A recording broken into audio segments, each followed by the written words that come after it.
भगवत भक्त सामान्य जनों की आध्यात्मिक उन्नति के लिए सदैव चिंतित रहते हैं। जब नैमिषारण्य के मुनियों ने इस कलयुग के लोगों की अवस्था की विश्लेषण किया तो उन्होंने देखा कि उनकी आयु कम होगी। कलयुग में आयु कम होने का कारण अपर्याप्त आहार नहीं अपितु अनियमित आदतें हैं। आदतों को नियमित करके तथा सादा भोजन करके कोई व्यक्ति अपना स्वास्थ्य बनाए रख सकता है। अधिक भोजन करना, अधिक इंद्रिय तृप्ति, दूसरों की दया पर अत्यधिक आश्रित रहना, रहन सहन के कृत्रिम मानक मनुष्य की प्राण शक्ति तक को चूस लेते हैं। प्राण शक्ति को चूस लेते हैं। फलस्वरूप जीवन की अवधि घट जाती है। इस युग के लोग न केवल भौतिक दृष्टि से अपितु आत्म साक्षात्कार के मामले में भी अत्यधिक आलसी हैं। यह मनुष्य जीवन विशेष रूप से आत्म साक्षात्कार के लिए मिला है, अर्थात मनुष्य को जानना चाहिए कि मैं क्या हूँ, संसार क्या है और परम सत्य क्या है। मनुष्य जीवन वह साधन है जिससे जीव इस भौतिक जगत में कठिन जीवन संघर्ष के कष्टों को मिटा सकता है और अपने सनातन घर भगवत धाम लौट सकता है।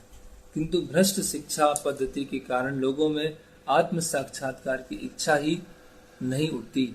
यदि वे इसके विषय में जानते भी हैं तो दुर्भाग्यवश वे पथभ्रष्ट शिक्षकों के शिकार बन जाते हैं।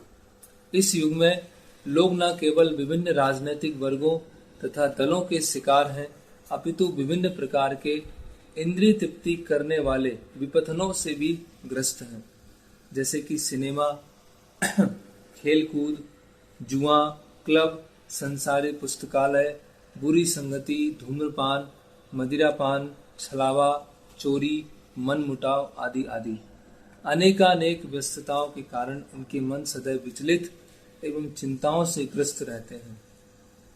इस युग में अनेक धूर्त लोग अपने अपने धार्मिक पंथ खड़े कर देते हैं जो किन्हीं शास्त्रों पर आधारित नहीं होते और प्रायः ऐसे लोग ही जो इंद्रिय तृप्ति के व्यसनी हैं ऐसी संस्थाओं के प्रति आकृष्ट होते रहते हैं। फलस्वरूप धर्म के नाम पर अनेक पाप कर्म किए जाते हैं जिसके कारण लोगों को ना तो मानसिक शांति मिल पाती है ना स्वास्थ्य लाभ हो पाता है। अब छात्र ब्रह्मचारी वर्ग का पालन नहीं किया जाता और गृहस्थ लोग गृहस्थावस्था के विधि विधानों का पालन नहीं करते। फलस्वरूप तथाकथित वानप्रस्थ तथा संन्यास जो ऐसे गृहस्थ आश्रमों से आते हैं अपने कठोर पद से आसानी से विचलित हो जाते हैं। कलयुग में सारा परिवेश श्रद्धा विहीनता से पूर्ण है। लोग अब आध्यात्मिक मूल्यों में रुचि नहीं दिखाते। अब तो भौतिक इंद्रिय तृप्ति ही सभ्यता का मानदंड बनी हुई है। ऐसी भौतिक सभ्यता को बनाए रखने के लिए मनुष्य ने जटिल किस्म के राष्ट्रों तथा समुदायों का निर्माण किया है और विभिन्न गुटों में निरंतर प्रत्यक्ष तथा शीत युद्ध की आशंका बनी रहती है। अतएव आज के मानव समाज के विकृत मानदंडों के कारण आध्यात्मिक स्तर को उठा पाना अत्यधिक कठिन हो गया है। नैमिषारण्य के ऋषि मुनि पतित आत्माओं को मुक्ति करने के लिए उत्सुक हैं। अतएव वे शिला सूत गोस्वामी से उपचार पूछ रहे हैं। ओम अज्ञानतिमिरन्धस्य ज्ञानाञ्जनं शलाकया चक्षुरुन्मिलितं तस्मै श्रीगुरवे नमः। श्री चैतन्य मनोभीष्टं स्थापितं येन भूतले स्वयं रूप कदा मह्यं ददाति स्वपदान्तिकं। वन्देऽहं श्रीगुरो श्रीयुतपदकमलं श्रीगुरून् वैष्णवांश्च श्रीरूपं साग्रजातं सहगणरघुनाथान्वितं सजीवं साद्वैतं सावधूतं परिजनसहितं कृष्णचैतन्यदेवं श्री राधा कृष्ण पादान संगः ललिता श्री विशाखान्वितांश्च।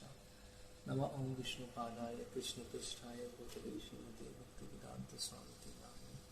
नमस्ते सारस्वते देवे गौरवाणी प्रचारिणे निर्विशेष शून्यवादी पाश्चात्य देशकारिणे। जय श्री कृष्ण चैतन्य प्रभु नित्यानंद श्री अद्वैत गदाधर शिवासादि गौर भक्तवृंद। हरे कृष्णा कृष्णा कृष्णा हरे हरे, हरे राम राम राम हरे हरे कृष्णा। तो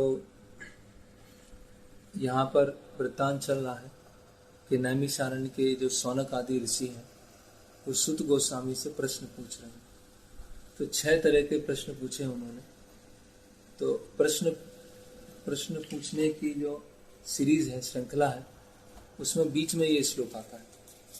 तो कलयुग की स्थिति क्या होगी उसके बारे में यहाँ पर शौनक आदि ऋषि बोल रहे हैं। तो ये तात्पर्य बहुत ही, ये जितना भी मैंने पढ़ा, सुना होगा ध्यान से, तो ये सब चीज़ें बाहर हमें देखने को मिल रही, प्रत्यक्ष रूप से देखने को मिल रही। तो ये जो श्रीमद् भागवतम का जो ज्ञान है वो ऐसा नहीं कि केवल पुस्तकों तक ही सीमित है, इसको व्यवहारिक रूप से हम बाहर देख सकते हैं, है ना।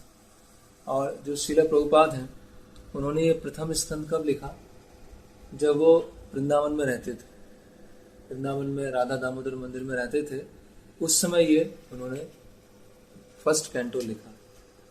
और उनका हम विजन देख सकते हैं, उनका हम दृष्टि को देख सकते हैं कि हालांकि प्रभुपाद जी वृंदावन में रह रहे हैं, एक छोटे से रूम में है राधा दामोदर मंदिर में, और पूरे विश्व में क्या चल रहा है, पूरे विश्व में कलयुग की क्या स्थिति है, वो इस परपट में लिख रहे हैं। तो इसीलिए जो पूर्ववर्ती आचार्य हैं और जो श्रील प्रभुपाद हैं, तो श्रील प्रभुपाद प्राइमरी हम प्रभुपाद जी को क्यों फॉलो करते हैं? क्योंकि अभी वर्तमान की स्थिति में समाज, राष्ट्र, संपूर्ण विश्व, उसमें किस तरह से कलयुग अलग अलग तरह से प्रभाव डाला हुआ है, वो हमें जब जानने को मिलेगा तब हम समझ पाएंगे कि उस अवस्था से हमें कैसे निकलना है ना।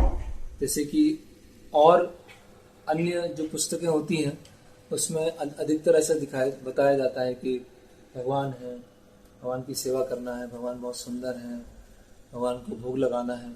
अधिकतर लोग, उनका क्या होता है कि जीवन में उनका जॉब करना, उनका पढ़ाई करना, बिजनेस करना या घर संभालना, वो एक उनका लाइफ होता है। और दूसरा लाइफ होता है कि कुछ समय में भगवान के लिए देना, सुबह उठ के अगरबत्ती लगाना है ना, कुछ भगवान को भोग लगाना है, कुछ उत्सव हो तो मंदिर चले जाना है। तो श्रील प्रभुपाद जी ने इस तरह से आध्यात्मिकता नहीं सिखाया। प्रभुपाद जी ने आध्यात्मिकता कैसे सिखाई है कि पूरा जो जीवन है उसको देखने का दृष्टिकोण ही बदल जाए, है ना। इसलिए तो ये तात्पर्य है। इस पूरे तात्पर्य में अगर आपने गौर से सुना होगा तो समाज में अलग अलग स्तर पे क्या क्या समस्याएं चल रही उसके बारे में प्रभुपाद जी लिख रहे हैं। यहाँ कृष्ण के बारे में तो कुछ आए नहीं, एक तरह से कृष्ण के बारे में कुछ नहीं आया, हालांकि हर चीज कृष्ण के बारे में है। तो श्रील प्रभुपाद जी की जो बुक्स हैं उसमें एक बहुत विशेष खासियत यह है कि कॉन्टेम्परेरी जो सोसाइटी है वहां पर माया का प्रभाव कैसे है, वहां पर समाज में क्या अलग अलग तरह से प्रदूषण फैला हुआ है, पहले उसको जानना बहुत जरूरी है। नहीं तो क्या होगा, हमारी एक डिवोशनल लाइफ है, डिवोशनल लाइफ के लिए हम 15 मिनट, 30 मिनट, 45 मिनट, 1 आवर ऐसा देते हैं। अपनी प्रोफेशनल लाइफ के लिए एक टाइम देते हैं, अपनी स्टडी के लिए एक टाइम देते हैं, अपनी पर्सनल लाइफ के लिए अलग टाइम देते हैं। तो हमारे लिए सब क्या हो जाएगा, अलग अलग कैटेगरीज हो जाएगी। लेकिन प्रभुपाद जी जिस तरह से ये तात्पर्य है, प्रभुपाद जी हर स्तर बता रहे हैं। अगर वर्किंग प्लेस है तो वहां क्या हो रहा है, कलयुग का प्रभाव क्या पड़ रहा है। अगर आप स्टडी कर रहे हैं तो वहां क्या प्रभाव पड़ रहा है। आपकी पर्सनल लाइफ जो है, हेल्थ है, उसमें क्या प्रभाव पड़ रहा है। फिर आपकी डिवोशनल लाइफ है, उसमें क्या प्रभाव पड़ रहा है। तो पूरे 24 घंटे हम किस तरह से कृष्णा कॉन्शियस रह पाए, व्यवहारिक रूप से प्रैक्टिकली कैसे रह पाए, वो इस तात्पर्य में हमें देखने को मिला, है ना। तो कुछ हम देखते हैं। तो ये यहाँ पर बता रहा है प्रायण अल्प आयुषा। तो कलयुग के लोगों की क्या आयु कैसी होगी, कम होगी, है ना। लोगों की आयु कम होगी। कलो इसमें युगे चलो। तो प्रभुपाद जी लिख रहे हैं कि लोगों की आयु कम इसीलिए है, मतलब उसका कारण ये नहीं है कि उनके पास खाने की कमी है ना, कि आहार नहीं है। आयु कम क्यों है, क्योंकि उनकी इर्रेगुलर हैबिट्स है, उनकी जो आदतें हैं वो सही नहीं है ना। देखिए क्या लिख रहे हैं प्रभुपाद, कलयुग में आयु कम होने का कारण अपर्याप्त आहार नहीं है। ऐसा नहीं खाने को नहीं मिल रहा लोगों को, अपितु अनियमित आदतें। आदतों को नियमित करके तथा सादा भोजन करके कोई व्यक्ति अपना स्वस्थ बनाए रख सकता है। तो स्वस्थ क्यों रहना है? शरीर को स्वस्थ क्यों रखना है? अगर शरीर स्वस्थ है तो मन स्वस्थ होगा, अब मन स्वस्थ होगा तो अच्छे से हम डिवोशन कर पाएंगे। अभी बीमार हैं हम, अभी बीमार हो गए, फिर आपको कोई सुबह उठाए, चलो उठ के मंगला आरती अटेंड करो, जब करो, तो मन नहीं लगेगा, स्वाभाविक रूप से मन नहीं लगेगा, क्योंकि शरीर बीमार है तो मन चिड़चिड़ा हो रहा है, मन फ्रस्ट्रेट हो रहा है, मन परेशान हो रहा है। और उस समय कोई भक्ति के लिए बोले तो बहुत कम ही लोग हैं जो कम कर पाएंगे। तो प्रभुपाद जी बता रहे हैं कि शरीर को कैसे स्वस्थ रखा जाए। देखिए कितना बेसिक से स्टार्ट कर रहे हैं, ऐसे डायरेक्ट नहीं बता रहे कि हरे कृष्ण मंत्र जप करो, मंदिर जाओ, यहाँ ये बात नहीं चल रही। तो इरेगुलर हैबिट्स क्यों हैं? आयु कम क्यों? सतयुग में आयु देखिए आप 1,00,000, फिर त्रेता में 10,000, द्वापर में 1,000, कलयुग में 100, और अभी कितना जीते हैं लोग? 100 भी नहीं जीत पाते, 60-70 में ही टिकट कट जाता है कि नहीं? और अभी जैसे जैसे कलयुग आगे बढ़ रहा है, कलयुग में भविष्यवाणी है कि जो 20, 25 या 30 साल तक जिएंगे वो क्या कहलाएंगे? बूढ़े कहलाएंगे, वो वृद्ध कहलाएंगे, है ना? तो आप सब सीनियर सिटीजन हो चुके हैं अभी तक है कि नहीं? 20 साल के सीनियर सिटीजन 21 साल के सीनियर सिटीजन। तो क्यों है इरेगुलर हैबिट्स? इरेगुलर हैबिट्स में क्या क्या आता है? युक्ता आहार विहारस, आहार और विहार, ये दो चीजें हमारी इरेगुलर, युक्त नहीं है, रेगुलेटेड नहीं। तो खाने की आदत रेगुलेटेड नहीं है ना? खाने की कमी नहीं है। कई बार लोग बोलते हैं कि पॉपुलेशन बहुत बढ़ गई है इसीलिए भुखमरी है, पॉपुलेशन बहुत हो गई है। पॉपुलेशन बहुत हो गई है ये एक बहुत बड़ा मिथ है, बहुत बड़ा मिसकॉन्सेप्शन। पापी लोगों की जनसंख्या बहुत बढ़ गई है, ये तो है, जनसंख्या बढ़ी है लेकिन पापियों की बढ़ गई है। तो पृथ्वी जो है, भूमि देवी है, अगर पापी लोगों की जनसंख्या बढ़ती है तो वो क्या करते हैं? अनाज देना, मिनरल्स देना, वो देना बंद कर देते हैं। अगर पुण्यशाली लोगों की जनसंख्या अधिक है तो जितनी भी जनसंख्या है उससे अगर 10 गुना भी हो जाए तो पृथ्वी को कोई समस्या नहीं है। तो रामायण में आता है कि 2 तरह के लोगों का भार पृथ्वी सहन नहीं कर पाती, है ना? जो पापी लोग होते हैं और जो कृतज्ञ होते हैं। कृतज्ञ लोग और पापी लोग, इन लोगों का भार पृथ्वी सहन नहीं कर पाते। तो ऐसे ही लोग हैं।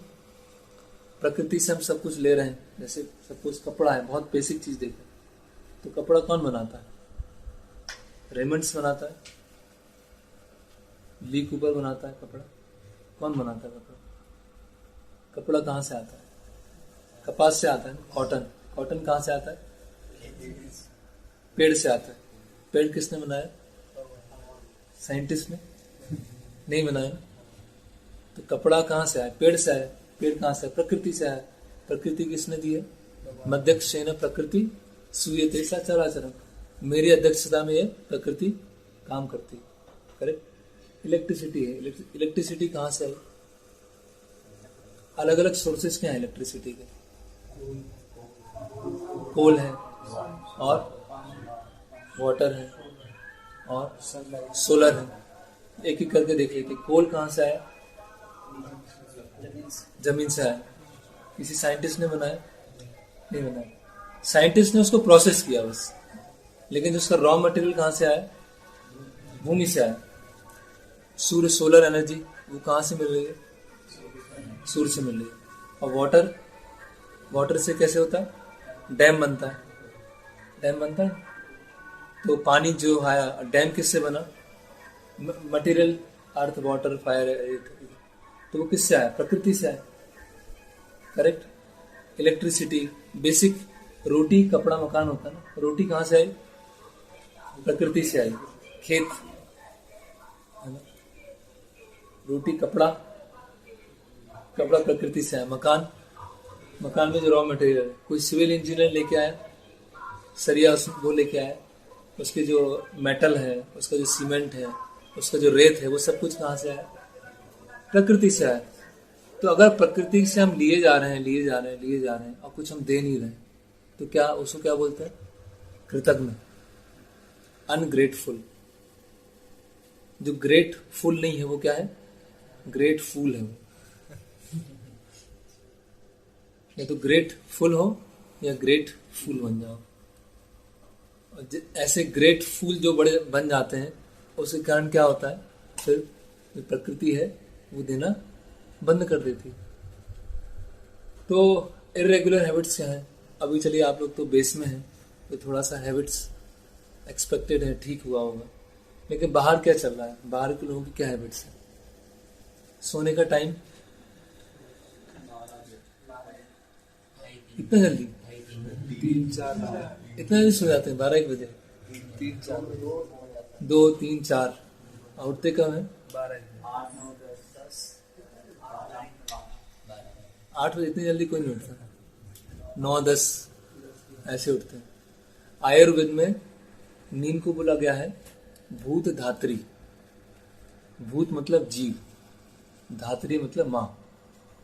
तो नींद को क्या बोलते हैं? जो जीवों की माँ। माँ क्या करती है? माँ क्या करती है? केयर करती है ना, केयर, स्नेह देती है ना, केयर करती है। तो केयर करती है तो हम अच्छे से बड़े हो पाते हैं, मेंटली, फिजिकली, करेक्ट। तो नींद जो है, अगर नींद हम सही समय पर नहीं ले रहे हैं तो हमारी बॉडी का केयर नहीं हो रहा है। अगर हम रात में लेट सो रहे हैं 12-1-2 बजे, तो जो धात्री का काम है वो बॉडी में नहीं हो पाए, और इसकी वजह से क्या होता है? ये जो आयु कम होना। नींद का सबसे अच्छा टाइम होता है 9-10, मैक्सिमम 10:30।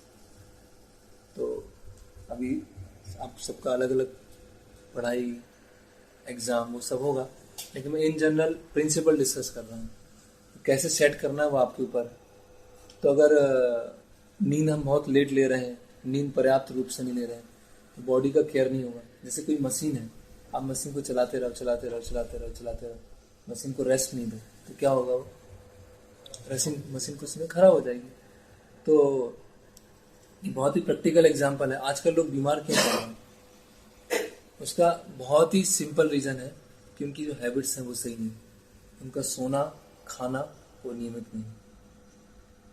अभी मैं गया था उडुपी में, तो वहाँ पे आयुर्वेदिक डॉक्टर थे।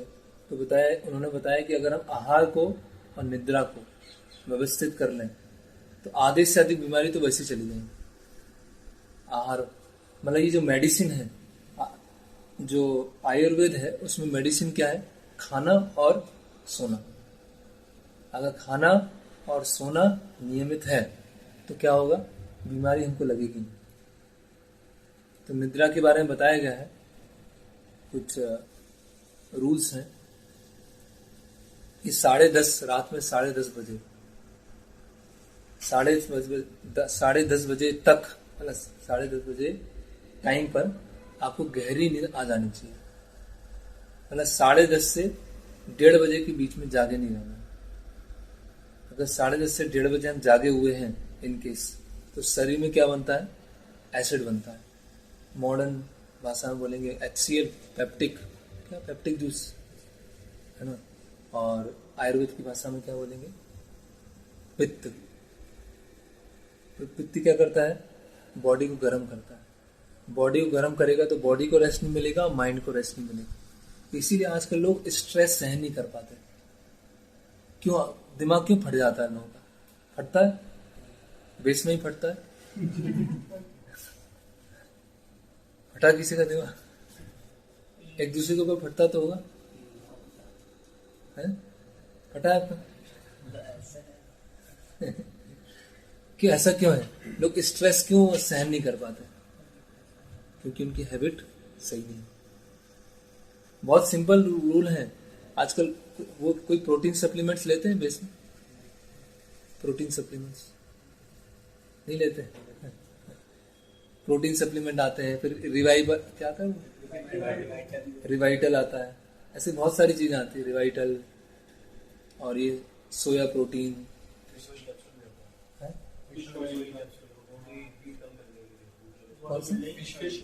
फिश ऑयल कैप्सूल, ऐसे बहुत सारे चीज ले लेते हैं। अगर लेकिन आप ये चैलेंज है, अगर 1-2 महीने आप अपना सोना और खाना रेगुलेट कर लेंगे तो ये कोई विटामिन प्रोटीन सप्लीमेंट की जरूरत नहीं पड़ेगी। आजकल ये हिमालय और बहुत सारे ऐसे कंपनी सप्लीमेंट बेचते हैं। एलोपैथिक में भी है ना, एलोपैथिक में बहुत चल रहा है। तो दिन में 10:30 से 1:30 नहीं सोना है, दिन में 10:30 से 1:30 बजे नहीं सोना है, और रात में 10:30 से 1:30 बजे के बीच में गहरी नींद होना चाहिए। तो आपकी आधी बीमारी तो वैसे ही खत्म हो गई। अब जो प्रसाद लेते हैं, प्रसाद कैसे लेना है? जैसे कि मिक्सी, मान लो मिक्सी है, ठीक है, किसी ने मिक्सी चलाई, किसने चलाई? सभी ने चलाई। तो मिक्सी में क्या करते हैं? पीसते हैं ना। सपोज मिक्सी में क्या पीस रहे हैं, बताइए कुछ। दाल पीस रहे हैं। तो दाल हमने भर दिया, भरते गए भरते गए भरते गए भरते गए, पूरा ठूस दिया उसको, और फिर उसका ढक्कन बंद कर दिया। तो क्या होगा? नहीं चलेगा। क्यों? स्लो चलेगा, लोड आ गया ना। तो क्या होगा? उसकी बैटरी, मोटर भी खराब हो सकती है। तो आपने आहार ले रहे हैं, ठूसते गए ठूसते गए ठूसते गए ठूसते गए ठूसते गए, फीस्ट है, ठूस रहे हैं ठूस रहे हैं ठूस रहे हैं, तो क्या होगा? डाइजेशन कैसे होगा? अच्छा होगा? कैसा होगा? आपकी फीस्ट कब होती है बेस में? थर्सडे इवनिंग, दोपहर में होती है। तो सब ठूसते तो होंगे। कभी कभी चलो ठीक है, लेकिन रेगुलर आप सिंपल देख लो ना, मिक्सी है, अगर उसको भरते जाएंगे तो क्या होगा? वो नहीं चलेगी। उसको थोड़ा सा क्या करना होता है? हल्का सा खाली छोड़ना। उससे क्या होता है? एकदम बढ़िया स्मूथ लगने। तो उसी तरह जब हम आहार ले रहे हैं तो बिल्कुल एकदम भर नहीं लेना है। यहाँ तक कुछ लोग यहां तक भर लेते हैं।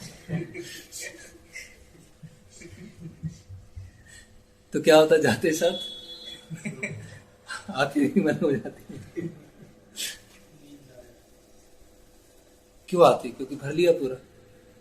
तो थोड़ा सा क्या है? खाली छोड़ना। तो आयुर्वेद में नियम है कि थोड़ा सा आपको हल्का सा पेट हल्का सा खाली छोड़ना है, तो आपका डाइजेशन क्या होगा? बहुत बढ़िया होगा। खाने से एनर्जी नहीं मिलता। एनर्जी किससे मिलता है? अच्छे डाइजेशन से। अगर अच्छा डाइजेशन नहीं है तो कितना भी आप खा लो, उससे एनर्जी नहीं आएगा। ये सबसे बड़ा मिथ है। लोग सोचते हैं ना, खूब खाओ, ये खाओ, एनर्जी मिले। अगर आपका डाइजेशन अच्छा है तो आपको एनर्जी अच्छी मिलेगी। और डाइजेशन अच्छे के लिए क्या है? सबसे बढ़िया है, जब आपको तेज भूख लगे तो उस समय आपको प्रसाद लेना चाहिए। तो आपको कभी आप बीमार पड़ेंगे नहीं। जब भूख लगे तो पहले ही सब जानते थे लोग, पहले के लोग बहुत इंटेलिजेंट थे, है ना, कि सोने का टाइम क्या होना चाहिए। अभी मैंने आपको कोई मेडिसिन बताया? कुछ नहीं बताया। आहार और सोने का बताया। आप कब प्रसाद ले रहे हैं? जब आपको अच्छी भूख लगी। अभी लोग क्या होता है, जैसे कई बार डॉक्टर भी बोलते हैं कि दिन में थोड़ा थोड़ा करके खाते रहकर, 2-2 घंटे में खा लिया, 2 घंटे में खा लिया, फिर 2 घंटे में खा लिया, फिर 2 घंटे में खा लिया। वो बहुत ही अनहेल्दी है। जैसे बोलते हैं कि एक बार जो खाता है वो तपस्वी है, 2 बार खाता है वो योगी है, 3 बार खाता है वो ऐसे कुछ भोगी है, और 4 बार खाता है वो रोगी है, या 3 या 4 में ही रोगी है वो। तो जो मॉडर्न कॉन्सेप्ट है कि 2-2, आप देखिए, एक डॉक्टर बता रहे थे, वो मैसूर कर्नाटका में, तो मैसूर के पास में कुछ गांव हैं, तो वहाँ स्टडी करने गए। तो कुछ ऐसे गांव हैं, गांव वालों ने कभी डॉक्टर का नाम नहीं सुना, कि डॉक्टर जैसा कोई स्पीसीज भी है उनको पता नहीं, और जीवन में कभी बीमार नहीं पड़े। और तो उन्होंने उनका रूटीन चेक किया, तो रूटीन में चेक किया कि वो सुबह अच्छे से प्रसाद लेते हैं, अच्छे से मेहनत करते हैं, और फिर शाम को अच्छे से प्रसाद लेते हैं। वर्ण के हिसाब से अलग अलग वर्णों में अलग अलग है, लेकिन मोस्टली 2 टाइम अच्छे से प्रसाद लेते हैं और शारीरिक थोड़ा परिश्रम होता है, तो बीमार नहीं पड़े, जीवन भर बीमार नहीं पड़े। सोचो, यहाँ प्रभुपाद जी बोले ना, अपर्याप्त आहार नहीं है, कम आयु का कारण अपर्याप्त आहार नहीं है, अनियमित आदतें। इसको एक्सेप्ट करते हैं कि नहीं? तो इसीलिए, और भूख, और कभी कभी फास्टिंग करना अच्छा है। फास्टिंग हमारा क्या है? हमारे फ्रेंड है फास्टिंग। फास्टिंग हमारी फ्रेंड है। क्यों है फ्रेंड? क्योंकि जब हम खाना खाते हैं तो बहुत सारा अनडाइजेस्टेड फूड जो होता है हमारी बॉडी के अलग अलग पार्ट में चला जाता है। इंटेस्टाइन में चिपका हुआ है, स्टमक में चिपका हुआ है, अलग अलग जगह चिपक जाता है। उसकी वजह से हमें आलस आता है। कई लोगों को होता है ना, आलस बहुत आता है। आलस क्यों आता है? क्योंकि अभी आप खुद देखो कि एक रोटी है, मान लीजिए रोटी सब्जी है, आपने यहाँ सिंक के पास छोड़ दिया, 1 दिन है, 2 दिन है, 3 दिन है, 4 दिन है, 7 दिन है, क्या हालत होगी उसकी? सड़ जाएगी ना। क्या सड़ने के बाद क्या करेगी वो? स्मेल, है ना। अभी वही सड़ा हुआ खाना हमारी बॉडी में अलग अलग जगह चिपका हुआ, तो क्या होगा? सोचो, आलस आएगा कि नहीं आएगा? इसीलिए आप देखो, इसी लोग आलसी हैं आजकल। तमोगुण, सब में तमोगुण कूट कूट के भरा हुआ है। क्यों भरा हुआ है? जो हैबिट्स हैं वो इर्रेगुलर, खाने की हैबिट्स इर्रेगुलर है ना। और क्योंकि उनको मॉडर्न कॉन्सेप्ट है कि खाते रहना है, उससे एनर्जी मिलेगी। लेकिन इसीलिए फास्टिंग बताया। क्यों है? हमारे वैदिक शास्त्रों में फास्टिंग के बारे में क्यों बताया? भूखा मारने के लिए थोड़ी बताया, बॉडी का क्लियरेंस होता है उससे। जैसे कि बहुत सिंपल एग्जांपल कि जैसे ये रोड है, पिपलानी रोड है, इसकी सफाई करना है, रोड को आपको साफ करना है, और दिन भर ट्रैफिक चला आ रहा है, तो क्या होगा? सफाई होगी रोड या रोड के आसपास? अभी आपको ट्रैफिक को क्या करना पड़ेगा? रोकना पड़ेगा कि नहीं रोकना पड़ेगा? तब सफाई होगी कि नहीं? अभी आप डाले जा रहे हो, है ना। तो क्या होगा? आपकी पूरी जो इंटेस्टाइन है वो वर्किंग स्टेज में, तो वो जो एक स्कैवेंजर सेल्स होती हैं ना, स्कैवेंजर अलग अलग सेल्स होती हैं, तो वो क्या होती हैं? बॉडी को क्लीन करती हैं। तो बॉडी को क्लीन करने के लिए जो सेल है उनको टाइम ही नहीं मिल रहा, उनको स्पेस ही नहीं मिल रहा। क्यों? क्योंकि आप खाते जा रहे हैं। तो क्या होगा? आपकी जो इंटेस्टाइन है वो अनक्लीन रहेगी। इंटेस्टाइन अनक्लीन रहेगी, सड़े हुए गले हुए पदार्थ ऐसे पड़े होंगे और आपको आलस आएगा। इसीलिए नींद आती है लोगों को, कुछ काम करने की इच्छा नहीं होती है कि नहीं? है सब पढ़ने बैठते हैं, नींद आ रही है। और तमोगुण का लक्षण क्या होता है? इग्नोरेंस, चीजों को खींचते रहते हैं। 1 घंटे में हो रही तो 2 घंटे में कर रहे हैं, 1 दिन में कर रहे हैं। ये आदत क्यों है?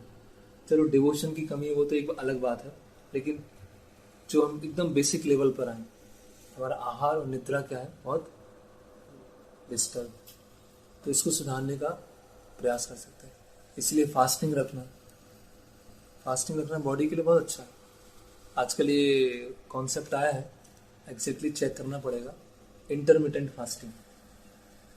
फास्टिंग रखने से कैंसर नहीं होता, पता है? कैंसर खत्म हो जाता है। अगर किसी को कैंसर है और प्रॉपरली किसी डॉक्टर के या अच्छे से वो गाइडेंस में कर रहा है तो उसका कैंसर भी खत्म हो जाएगा। क्यों? क्या होता है? जितनी भी सफाई हमारे बॉडी में सफाई कर्मचारी होते हैं वो एक्टिव हो जाते हैं, क्योंकि अभी खाना पच नहीं रहा है तो सब कुछ सफाई कर देते हैं।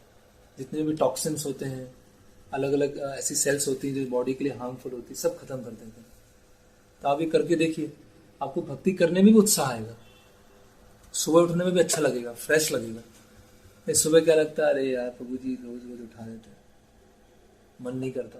मंगल आरती में जबरदस्ती उठा देते, उनको पता नहीं है कि मेरा शेड्यूल क्या है, तो आ जाते हैं उठा देते हैं। उनका काम ही है लेक्चर देना, इसलिए बोल देते हैं। भाई हमारी हैबिट्स आप सही कीजिए, आप एफिशिएंटली आपकी बॉडी भी काम कर पाएगी। कभी लगता है ना टाइम कम है, ये भी करना है, मन के लिख रहे हैं ना, मंद भागी उपद्रता, हमेशा विचलित रहता है माइंड, हमेशा माइंड क्या रहता है, डिस्टर्ब रहता है, क्योंकि एक साउंड बॉडी में साउंड माइंड होता है। अगर बॉडी साउंड नहीं है तो माइंड भी क्या होगा, साउंड नहीं होगा। अब माइंड साउंड नहीं होगा तो भक्ति तो दूर की बात है, अब साधारण जो स्टडी है, जॉब है, उसमें भी आप डिस्टर्ब रहेंगे। और फिर क्या होगा, भक्ति की वजह से मैं ये नहीं कर पा रहा हूँ, या जब से भक्ति में आया हूँ तब से डिस्टर्ब ही रहता हूँ, ऐसी चीजें चालू हो जाएंगी। वो क्यों है, क्योंकि हमारे बेसिक ही क्लियर नहीं है, हमारा आहार और निद्रा ही क्लियर नहीं है। और भी ऐसे बताया गया है, संध्या के समय नहीं खाना होता है, जब संध्या होती है शाम के समय नहीं खाते। आजकल ये लोगों को रूल पता ही नहीं है ना। वो होते हैं, ठेले होते हैं या मैस होती है, खड़े खड़े खा रहे हैं, चलते हुए खा रहे हैं। मुंबई में तो बड़ा पाव लोकल ट्रेन में खा रहे हैं, चलते चलते खा रहे हैं, इतनी बिजी लाइफ हो गई। इसीलिए आज लोगों का जो हेल्थ का लेवल है इतना ज़्यादा नीचे जा चुका है, इतना नीचे जा चुका है, तो इसलिए उनको डिवोशन करने में बहुत प्रॉब्लम होती है, भक्ति करने में बहुत मुश्किल है। अब देखिए कितना लोगों का हेल्थ खराब होता है, करेक्ट। तो फिर यहाँ लिख रहे हैं, हमारा कुछ भागवतम से दूसरा टॉपिक पे हमारा आज लेक्चर हो गया लेकिन हेल्थ जरूरी है, अगर हेल्थ अच्छी नहीं होगी तो कोई काम अच्छे से नहीं करता। और आप देखिए जो एलोपैथिक जितने डॉक्टर होते हैं सब ये हेल्थ पे बोलते हैं, कुछ कोई बोलते हैं कि खाने पर या सोने पे कुछ बताते हैं, नहीं बताते। आप तो बस आते रहो और पैसा भरते रहो, ये स्कैन करा दो, वो करा दो, ये करा दो, ये टैबलेट खा लो, लेकिन आहार और विहार में नहीं करेंगे। इसीलिए भगवद गीता में क्या, युक्ताहार विहार से युक्त चेष्ट से स्वप्न से युक्त स्वप्न बोध से योगो भवति दुख, कि जो ये नियमित रूप से पालन करेगा, योगो भवति दुख, उसको दुख नहीं आएगा, उसको शारीरिक क्लेश नहीं आएगा। तो भक्ति में पूरा दिनचर्या, हर चीज भक्ति में इंक्लूड है। आपको अपनी स्टडी करना है, किस एटीट्यूड से करना है, जॉब करना है, किस एटीट्यूड से करना है, आपका लाइफ स्टाइल कैसे होना है, हर चीज भक्ति में शामिल है। भक्ति कोई पार्ट टाइम हॉबी नहीं है ना, एक पार्ट टाइम हॉबी होती है, चलो क्रिकेट खेलना मजा आता है, चलो थोड़ा बैडमिंटन खेलना मजा आता है, तो भक्ति भी करने में मजा आता है। आपको पूरा जीवन, मतलब आपको शारीरिक रूप से भी स्वस्थ कैसे हो, शारीरिक रूप से मजबूत कैसे हो, वो भी शास्त्रों में बताया। शास्त्रों में एक तरफा नहीं बताया कि बस एक चीज वन साइडेड है। कई बोलता है कि प्रभु जी आप लोग तो ऐसी चीज बताते हैं कि हमारे जीवन में वो रिलेट नहीं कर पाते, ऐसी चीज बताइए जीवन में रिलेट कर पाए। तो ये बताए प्रभुपाद जी प्रथम स्कंद के प्रथम अध्याय के 10वें श्लोक में बोल रहे है ना। फिर क्या बोले, अधिक भोजन करना, अधिक इंद्रिय तृप्ति, दूसरों की दया पर अत्यधिक आश्रित रहना, रहन सहन की कृत्रिम मानक, मनुष्य की प्राण शक्ति को चूस लेते हैं,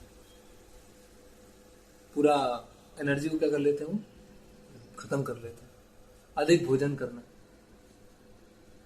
कम भोजन करने से लोग नहीं मरते, अधिक भोजन करने से मरते हैं। पता है आपको अधिक भोजन करने से क्या होता है, डायबिटीज है, ब्लड प्रेशर है, हाइपरटेंशन है कि नहीं, आवश्यकता से अधिक खाना, इसलिए वो अत्याहार प्रयास से प्रजल्पो नियमाग्रह जनसंघस्य लौल्यम च सद्भक्ति विनश्यति।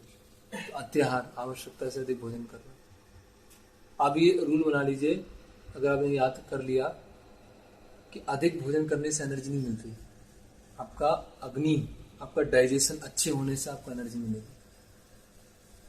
आपका डाइजेशन अच्छा है, अग्नि अच्छी है तो आपको एनर्जी मिलेगी। अधिक इंद्रिय तृप्ति, शरीर मेंटेनेंस जरूरी है।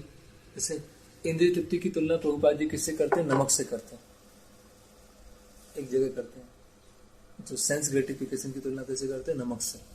तो खाने में अगर नमक अधिक है तो क्या होगा, दांत कटकटा जाएंगे, होता है कि नहीं। और नमक कम है तो टेस्ट नहीं आएगा, खाएंगे नहीं। इसलिए एक लेवल का क्या है, नमक जरूरी है। तो इंद्रिय तृप्ति मतलब शरीर के लिए, मन के लिए जो थोड़ा आवश्यक है, physical support, mental support, emotional support, क्या है वो आवश्यक है। क्यों आवश्यक है? क्योंकि हम उसमें निर्भर है। लेकिन अगर आवश्यकता से अधिक किया तो क्या होगा? जैसे नमक अधिक हो गया तो खा नहीं पाएंगे, और कम हो गया तो आप ये लिख लीजिए, इंद्रिय तृप्ति इक्वल टू नमक। एक बार रथ यात्रा कलेक्शन था, रथ यात्रा कलेक्शन में हम लोग गए थे। अभी तो वो जिनके पास गए थे वो भक्त बन गए, तो वो थोड़े कंजूस टाइप में थे। तो उनको बोला कि आप रथ यात्रा है और ये लिस्ट है हमारी, तो आप कुछ देंगे इसमें? तो वो ऐसे ढूंढ रहे हैं सबसे सस्ता क्या हो। तो बोलते हैं कि आपके यहाँ जो प्रसाद बनेगा ना, उसका स्वाद में बढ़ाऊंगा। तो क्या बनेंगे? हम 25 किलो नमक देंगे। जो सस्ती सस्ती चीजों में से एक था। तो बोलते हैं खाने का स्वाद हम बढ़ाएंगे। तो जितना जरूरी है उतना इंद्रिय तृप्ति। दूसरों की दया पे अत्यधिक आश्रित रहना, मटेरियलिस्टिक लोगों पर आवश्यकता से अधिक आश्रित होना, सोसाइटी पर आवश्यकता से अधिक आश्रित होना, रहन सहन की कृत्रिम मानक, रहन सहन के लिए आर्टिफिशियल मानक को क्या बोलेंगे? आर्टिफिशियल स्टैंडर्ड ऑफ लिविंग, यही हुआ है artificial standard of living. Artificial life हो गया है ना। कितना अच्छा प्रकृति ने बनाया है कि दिन है तो जागना है और रात है तो सोना है। लेकिन रात में क्या हो गया? जागना हो गया, और ऐसे निशाचर बोला गया। रात में जागने वालों को क्या बोलते हैं? निशा मतलब रात, और चर मतलब चरने वाले। जो रात्रि में चरते हैं उनको क्या बोलते हैं? निशाचर। राक्षस का दूसरा नाम है निशाचर, अच्छी संस्कृत भाषा में निशाचर है ना। तो आर्टिफिशियल लिविंग बना दिया। जैसे ये आपके ये फास्ट फूड है, आजकल लोग ऐसे क्यों मोटे हो जाते हैं, ऐसे बहुत ज्यादा मोटे और है ना एकदम, वो क्यों है? क्यों? Artificial living. आजकल बहुत सारे लोग, होता हूँ कि मंदिर में कई लोग आते हैं, तो बहुत सारे लोग जो शहर में अच्छे घरों में या अच्छी फैसिलिटीज हैं, वो भोपाल से बाहर जमीन ले रहे हैं, वहां पेड़ लगा रहे हैं, वहां एक दो मकान अपने घर बना रहे हैं कि वहां जाके हम रहेंगे। ऐसे बहुत सारे लोग हैं जो मंदिर आते हैं, वह बता रहे हैं कि हमने भोपाल से 10 किलोमीटर दूर, 15 किलोमीटर दूर, 20 किलोमीटर दूर ऐसे आधा एकड़ 1 एकड़ लिया है, और वहां हमने अपना कुछ घर बनाए हैं, कॉटेज बनाई है, थोड़ा अनाज उगाया है, पेड़ लगाए हैं, और वहां पे हम रहते हैं। ऐसे हम हफ्ते में 2 दिन सैटरडे संडे वहां रहने जाते हैं, या महीने में 7 दिन फिक्स किया है कि वहीं रहेंगे। सच्ची वो अभी ताजी हवा, ताजा खाना, अच्छे घर में रहना, वो क्या हो गया? लग्जरी हो गया। कुछ लोग ये अफोर्ड कर पा रहे हैं। तो आर्टिफिशियल लिविंग स्टैंडर्ड बना दिया हमने। तो ये सब क्या है? हमारी प्राण शक्ति को चूस लेते हैं, पूरा एकदम खत्म कर देते हैं। इसलिए लोगों का, इसलिए भक्ति मन, किसी भी चीज में मन नहीं लगता। सोचो किसी का, अच्छा कौन है जो जॉब बहुत इंटरेस्ट से जाता है? कौन है? जैसे मैं तो प्रभु जी सोमवार का ही वेट करता रहता हूँ, सोमवार का ही वेट करता हूँ, कब सोमवार होगा और मैं जॉब के लिए जाऊंगा। कोई भी आप किसी से पूछ लो, जब वो जॉब लेते हैं तो देखते हैं छुट्टी कितनी मिलेंगी, गवर्नमेंट हॉलीडे कितनी है, ऑप्शनल कितनी है, फिर क्या बोलते हैं CR LR, क्या बोलते हैं? नहीं CL हाँ CL के leave without pay, casual leave. तो आपको जॉब में इतनी इंटरेस्ट है ना, आपको अपने बिजनेस में इतना इंटरेस्ट है, तो क्यों आप CL ढूंढ रहे हैं? क्यों आप ऑप्शनल हॉलीडेज ढूंढ रहे हैं? क्यों आप संडे ढूंढ रहे हैं? तो कहीं ना कहीं परेशान है लोग, तो इसीलिए भक्ति नहीं कर पा रहे हो। कितना प्रैक्टिकल प्रभुपाद से बता रहा। इसको हम और भी आगे डिस्कस कर सकते हैं। ये तो केवल हमने शरीर के स्तर पे देखा, अभी आध्यात्मिक संस्थाओं के बारे में बता रहे हैं, आर्टिफिशियल एंजॉयमेंट के बारे में बता रहे हैं, तो 4 आश्रम कैसे डिस्टर्ब हैं, सारे आश्रम कैसे डिस्टर्ब हैं, वो भी प्रभुपाद जी बता रहे हैं। तो कैसे कलयुग ने पूरा अपने उसमें मुट्ठी में बांध लोगों को बांध के रखा है ना। तो अगर समय होगा कल तो कल मैं फिर आऊँगा तो फिर और इसको हम डिस्कस करेंगे। तो आज हमने 2 चीज़ें डिस्कस किया कि आयु कैसे कम होती है और माइंड कैसे डिस्टर्ब रहता है। तो आयु कम क्यों होती है? क्योंकि शरीर, आहार और निद्रा सही नहीं है, तो शरीर भी ठीक नहीं है और मन भी सही नहीं है। तो भक्ति करना भी लोगों के लिए इन जनरल क्या हो जाता है, बहुत टफ हो जाता है, मुश्किल हो जाता है। फिर हम कल देखते हैं कृष्णा विलिंग। ठीक है, हरे कृष्णा। समय हो गया, पूछना है कुछ?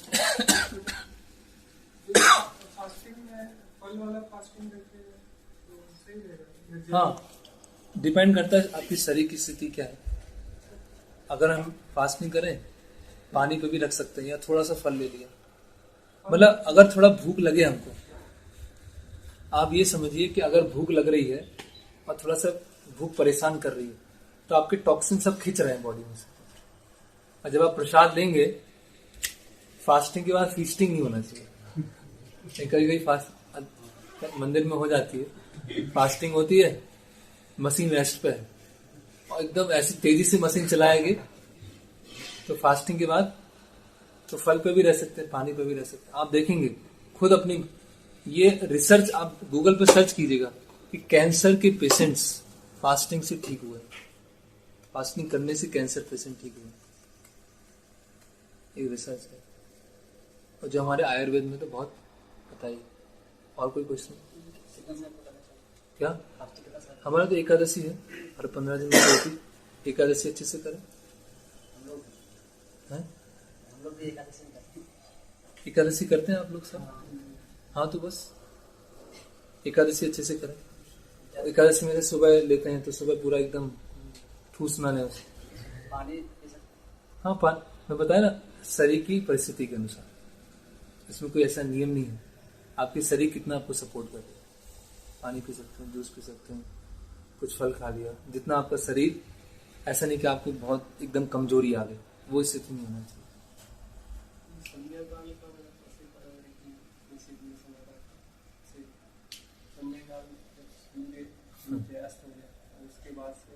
संध्या कब होती है?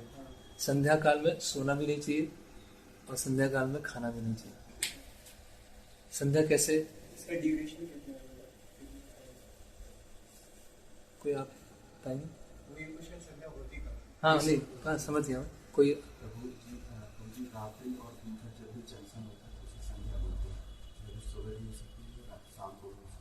हाँ, 2 संध्या होती है, सुबह और जनरली होता है जो